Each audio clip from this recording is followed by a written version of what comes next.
ঈসা আলাইহিস সালামেরও নয়। ঈসা আলাইহিস সালাম তুর পাহাড়ে চলে যাবেন মুসলিমদেরকে নিয়ে। তুর পাহাড়ের ভিতরে মুসলিমরা সেখানে লুকিয়ে থাকবে। পৃথিবীর মেসাকার অবস্থা হয়ে যাবে, পৃথিবীর পানি খেয়ে শেষ করে ফেলবে হিংস্র প্রজাতি। তখন ঈসা আলাইহিস সালাম আল্লাহর কাছে দোয়া করবেন, আল্লাহ এই বিভৎস এই জাতিকে ধ্বংস করো। আল্লাহ রাব্বুল আলামিন তখন ওই ইয়াজুজ আর মাজুজের এই ঠিক কাঁধের মাঝখানে একটা ভাইরাস জন্ম দিবেন। কি জন্ম দিবেন?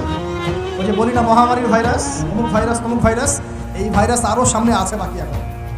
ওই ভাইরাসে, ওই পোকায়, ওই ব্যাকটেরিয়া বা যেটাই হোক আল্লাহ যাই দিবেন, এতে করে ইয়াজুজ আর মাজুজের পুরো প্রজাতি ধপ করে মারা যাবে। মানে ছোঁয়াচে রোগ হবে। কি রোগ হবে?